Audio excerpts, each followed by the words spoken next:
Assalamualaikum warahmatullahi wabarakatuh. Kembali lagi dengan saya dalam pembelajaran fisika.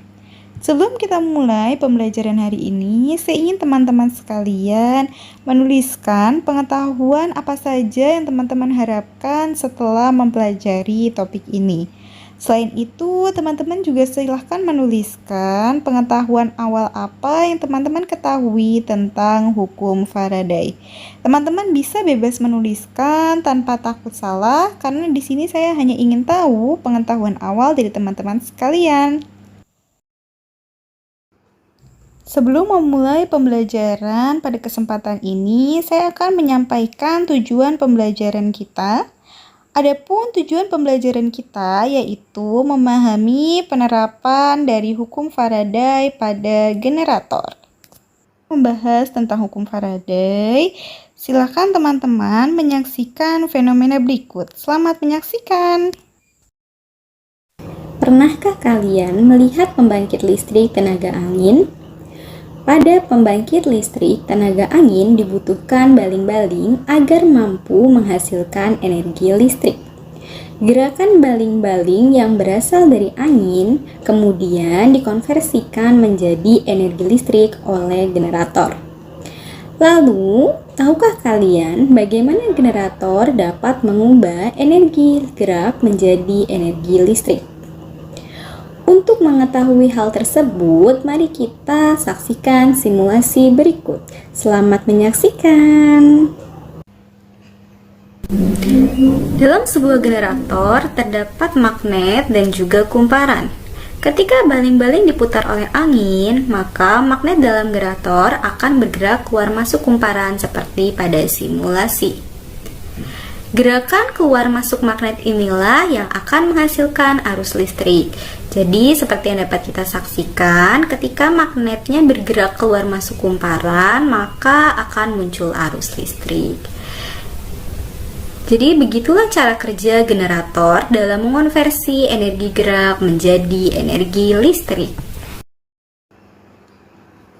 Bagaimana anak-anak? Sekarang sudah paham kan mengenai prinsip kerja generator?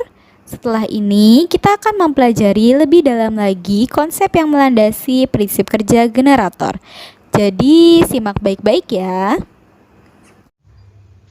Prinsip dasar dari generator berkaitan dengan hukum Faraday, di mana hukum Faraday menyatakan bahwa GGL induksi yang timbul pada ujung-ujung suatu penghantar atau kumparan sebanding dengan laju perubahan fluks magnetik yang dilingkupi oleh loop penghantar atau kumparan tersebut. Selanjutnya, kita akan membahas tentang fluks magnetik. Gerakan keluar masuk magnet ke dalam kumparan akan menghasilkan fluks magnetik. Laju perubahan fluks magnetik inilah yang akan menghasilkan GGL induksi sehingga timbullah arus listrik. Ketika magnet diam, maka tidak akan terjadi laju perubahan fluks magnetik sehingga GGL induksi tidak dapat dihasilkan. Setelah membahas bagaimana GGL induksi dapat dihasilkan, sekarang kita akan membahas besaran-besaran apa saja yang mempengaruhi besarnya GGL induksi. Besaran yang mempengaruhi GGL induksi sendiri yaitu adalah jumlah lilitan, induksi magnetik, luas kumparan, dan kecepatan sudut. Nilai GGL induksi berbanding lurus dengan jumlah lilitan, induksi magnetik, luas kumparan, dan kecepatan sudut. Sehingga apabila kita ingin memperbesar nilai GGL induksinya, maka kita dapat memperbesar nilai dari keempat besaran-besaran tersebut. Secara matematis, dapat disajikan Emax sama dengan N dikali B dikali A dikali omega. Baiklah, kita telah membahas bagaimana prinsip kerja generator dan hal-hal apa saja yang mempengaruhi besarnya tegangan atau GGL induksi yang dihasilkan oleh generator. Agar pemahaman kita semakin baik tentang hukum Faraday yang membahas tentang generator ini, maka silahkan lakukanlah atau kerjakanlah latihan berikut. Setelah mengerjakan latihan soal yang disediakan, bentuklah kelompok yang terdiri dari 3 orang, kemudian diskusikanlah penerapan-penerapan hukum Faraday pada hal-hal lainnya yang kemudian akan dipresentasikan pada pertemuan berikutnya. Tak terasa kita sudah berada di akhir pembelajaran.